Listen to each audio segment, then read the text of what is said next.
Hello everyone, welcome back to Hemistries YouTube channel. ಇವತ್ತಿನ special ರವೆ ಉಂಡೆ ಮಾಡೋದು ಹೇಗೆ ಅಂತ ನೋಡೋಣ. ಒಬ್ಬೊಬ್ರು ಹೇಳ್ತಾರೆ ಮಾಡೋಕ್ಕೆ ಬರಲ್ಲ, ಅದು ಉಂಡೆ ಆಗೋದಿಲ್ಲ, ಇಲ್ಲಾಂದರೆ ಮುರಿದೋಗುತ್ತೆ, ಅಷ್ಟು ಸರಿಯಾಗಿ ಬರೋದಿಲ್ಲ ಅಂತಾರೆ. ನಾ ಹೇಳೋವಂಥ ಟಿಪ್ಸ್ ಫಾಲೋ ಮಾಡಿದ್ರೆ ತುಂಬ ಚೆನ್ನಾಗಿ ರವೆ ಉಂಡೆ ಮಾಡ್ಬೋದು, ತುಂಬ ಜ್ಯೂಸಿಯಾಗೂ ಇರುತ್ತೆ. ಬನ್ನಿ ಹೇಗೆ ಮಾಡೋದು ಅಂತ ನೋಡೋಣ. ಮೊದಲಿಗೆ ರವೆ ಉಂಡೆ ಮಾಡೋದಕ್ಕೆ ಯಾವ್ಯಾವುದು ಎಷ್ಟೆಷ್ಟು ಮೆಷರ್ಮೆಂಟಲ್ಲಿ ತೊಗೊಳ್ಬೇಕು ಅಂತ ನೋಡೋಣ. ನಾನಿಲ್ಲಿ ಚಿರೋಟಿ ರವೆ ತೊಗೊಂಡಿದ್ದೀನಿ ನೋಡಿ. ಈ ಗ್ಲಾಸ್ ಮೆಷರ್ಮೆಂಟ್ ತೋರಿಸ್ತಾ ಇದ್ದೀನಲ್ಲ, ಸಕ್ಕರೆ ತೊಗೊಂಡಿದ್ದೀನಲ್ಲ ಗ್ಲಾಸು, ಎಲ್ಲನೂ ಈ ಗ್ಲಾಸ್ ಮೆಷರ್ಮೆಂಟಲ್ಲಿ ತೊಗೊಂಡಿದ್ದೀನಿ. ಇದೇ ಗ್ಲಾಸಲ್ಲಿ ನಾನು 3/4 ಕಪ್ ಆಗುವಷ್ಟು ಚಿರೋಟಿ ರವೆ ತೊಗೊಂಡಿದ್ದೀನಿ ನಾನು ನೋಡಿ. ಸಣ್ಣಗಿರುತ್ತೆ ಈ ರೀತಿಯಾಗಿರೋಂಥ ಚಿರೋಟಿ ರವೆ. ಮತ್ತು ಅದೇ ಗ್ಲಾಸಲ್ಲಿ ನಾನು 1 ಗ್ಲಾಸ್ ಆಗುವಷ್ಟು ಕೊಬ್ಬರಿ, ಮೇಲ್ಗಡೆ ಇರೋ ಕಪ್ಪೆಲ್ಲ ತುರಿದು ತೆಗೆದು ಬರೀ ಬಿಳಿ ಭಾಗ ಮಾತ್ರ ತುರಿದಿಟ್ಕೊಂಡಿದ್ದೀನಿ. ಈ ರೀತಿಯಾಗಿ 1 ಕಪ್ ಆಗುವಷ್ಟು ಕೊಬ್ಬರಿ ತುರಿ ತೊಗೊಂಡಿದ್ದೀನಿ. ಮತ್ತು ಆ ಗ್ಲಾಸಲ್ಲೇ ಸಕ್ಕರೆ 1 ಕಪ್ ಆಗುವಷ್ಟು ಸಕ್ಕರೆ ತೊಗೊಂಡಿದ್ದೀನಿ. ಸ್ವಲ್ಪ ಆಗುವಷ್ಟು ಏಲಕ್ಕಿ ಪುಡಿ ಮತ್ತು ಒಂದು ಅರ್ಧ ಕಪ್ ಆಗುವಷ್ಟು ಹಾಲು. ಸಕ್ಕರೆ ನಿಮಗೆ ಬೇಕು ಅಂದರೆ ಇನ್ನೂ ಸ್ವಲ್ಪನೂ ಹಾಕೋಬೋದು. ಮೊದಲಿಗೆ ನಾನು ಇಲ್ಲಿ ತೊಗೊಂಡಿರೋಂಥ ಕೊಬ್ಬರಿನ ಪೌಡರ್ ಮಾಡ್ಕೊಳ್ಳೋಣ. ಈ ರೀತಿ ಒಂದು 2 ಪಲ್ಸ್ ಮಾಡಿಕೊಂಡ್ರೆ ಸಾಕು.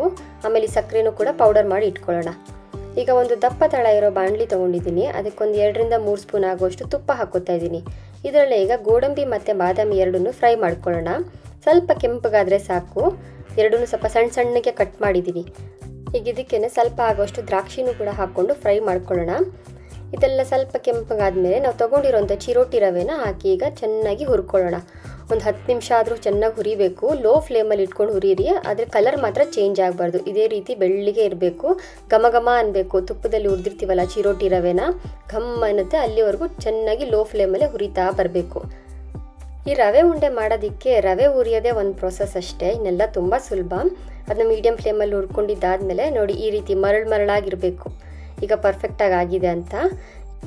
ಇದ್ರ ಜೊತೆಗೆ ಈಗ ನಾವಾಗಲೇ ಪೌಡರ್ ಮಾಡಿ ಇಟ್ಕೊಂಡಿದ್ವಲ್ಲ ಕೊಬ್ಬರಿ ಪುಡಿ, ಅದನ್ನು ಹಾಕ್ಕೊಂಡು ಚೆನ್ನಾಗಿ ಮಿಕ್ಸ್ ಮಾಡ್ಕೊಳ್ಳೋಣ. ಒಂದು 2ರಿಂದ 3 ಸತಿ ಈ ರೀತಿ ಕೊಬ್ಬರಿನೆಲ್ಲ ಚೆನ್ನಾಗಿ ಮಿಕ್ಸ್ ಮಾಡ್ಕೊಂಡಿದ್ದಾದಮೇಲೆ ಸ್ಟವ್ ಆಫ್ ಮಾಡ್ಕೊಂಬಿಡಿ. ಈಗ ಇದಕ್ಕೇನೆ ನಾವು ಪೌಡರ್ ಮಾಡ್ಕೊಂಡಿರೋ ಸಕ್ಕರೆ ಕೂಡ ಹಾಕ್ಕೊಳ್ಳೋಣ. ಅದ್ರ ಜೊತೆಗೆ ಸ್ವಲ್ಪ ಏಲಕ್ಕಿ ಪುಡಿ ಇಟ್ಟಿದ್ವಲ್ಲ ಅದನ್ನು ಹಾಕ್ಕೊಂಡು ಚೆನ್ನಾಗಿ ಮಿಕ್ಸ್ ಮಾಡ್ಕೊತಾ ಇದ್ದೀನಿ. ನೆನಪಿರಲಿ, ಸ್ಟವ್ ಮಾತ್ರ ಆಫಲ್ಲಿರಬೇಕು. ಈಗ ರವೆ ಮತ್ತು ಕೊಬ್ಬರಿ ಬಿಸಿ ಇರುತ್ತಲ್ಲ, ಆ ಬಿಸಿಯಲ್ಲೇ ಚೆನ್ನಾಗಿ ಹೊಂದ್ಕೊಳ್ಳುತ್ತೆ ಸಕ್ಕರೆ. ನೋಡಿ ಈಗ ಪರ್ಫೆಕ್ಟಾಗಿ ಆಗಿದೆ, ಎಲ್ಲ ನೀಟಾಗಿ ಮಿಕ್ಸ್ ಆಗಿದೆ. ಕಲರ್ ಕೂಡ ಚೇಂಜ್ ಆಗಿಲ್ಲ ರವೆದು. ಕೊಬ್ಬರಿ, ಸಕ್ಕರೆ ಮತ್ತು ರವೆ ಎಲ್ಲ ಚೆನ್ನಾಗಿ ಹೊಂದ್ಕೊಂಡಿದೆ. ಈಗ ಇದಕ್ಕೇನೆ ನಾವು ತೆಗೆದಿಟ್ಕೊಂಡಿದ್ವಲ್ಲ ಹಾಲು, ಕಾಯಿಸಿ ಆರಿಸಿರಬೇಕು. ಸ್ವಲ್ಪ ಬೆಚ್ಚಗಿರಬೇಕು, ತುಂಬ ತಣ್ಣಗೂ ಇರಬಾರ್ದು. ಆ ಹಾಲನ್ನ ಹಾಕ್ಕೋತಾ ಇದ್ದೀನಿ. ಒಂದೇ ಸತಿನೂ ಪೂರ್ತಿ ಹಾಕ್ಕೋಬೇಡಿ, ಸ್ವಲ್ಪ ಸ್ವಲ್ಪ ಹಾಕ್ಕೊಳ್ಳಿ. ನಿಮಗೆ ಉಂಡೆ ಕಟ್ಟೋ ಹದಕ್ಕೆ ಬರಬೇಕು, ಅಲ್ಲಿವರೆಗೂ ಹಾಕ್ಕೊಳ್ಳಿ. ನೋಡಿ ಇಷ್ಟಾಗಿದ್ರೆ ಸಾಕು, ಕರೆಕ್ಟಾಗಿ ಆಗಿದೆ. ಈಗ ಉಂಡೆ ಕಟ್ಕೊಬೋದು. ನಾನು ತೊಗೊಂಡಿರೋ ಹಾಲಲ್ಲಿ ನೋಡಿ ಇಷ್ಟು ಹಾಲು ಮಿಕ್ಕಿದೆ. ಸ್ವಲ್ಪ ಬೆಚ್ಚಗಿರೋವಾಗೇ ಈ ರೀತಿಯಾಗಿ ಸ್ವಲ್ಪ ಕೈಗೆ ತುಪ್ಪ ಸವರ್ಕೊಂಡು ನಮ್ಗೆ ಯಾವ ಸೈಜಲ್ಲಿ ರವೆ ಉಂಡೆ ಬೇಕೋ ಆ ಸೈಜಲ್ಲಿ ಉಂಡೆಗಳಾಗಿ ಮಾಡ್ಕೊಬೇಕು. ನೋಡಿ ಎಷ್ಟು ಪರ್ಫೆಕ್ಟಾಗಿ ಆಗಿದೆ, ತುಂಬ ಚೆನ್ನಾಗಾಗಿದೆ ಕೂಡ. ಬೆಳ್ಳಗೂ ಇರುತ್ತೆ, ಕಲರ್ ಮಾತ್ರ ಚೇಂಜ್ ಆಗಿರೋದಿಲ್ಲ, ತುಂಬ ಟೇಸ್ಟಿಯಾಗೂ ಇರುತ್ತೆ. ಹೀಗೆ ಎಲ್ಲ ರವೆ ಉಂಡೆನೂ ಮಾಡಿ ರೆಡಿ ಇಟ್ಕೊಳ್ಳೋಣ. ಮೊದಲು ಹೇಳ್ದಂಗೆ ನಾನು ಒಬ್ಬೊಬ್ರು ಹೇಳ್ತಾರೆ ರವೆ ಉಂಡೆ ಮಾಡೋವಾಗ ಅದು ಒಡೆದೋಗುತ್ತೆ ಅಂತ. ನೋಡಿ ನಾವು ಹಾಲು ಹಾಕ್ತೀವಲ್ಲ, ಹಾಲು ತುಂಬ ಕಡಿಮೆ ಹಾಕಿದ್ರೂ ಒಡೆದೋಗುತ್ತೆ, ಮತ್ತು ತುಂಬ ಜಾಸ್ತಿ ಆಗಿದ್ರೂ ಅದು ಮೆತ್ತಗಾಗ್ಬಿಡುತ್ತೆ.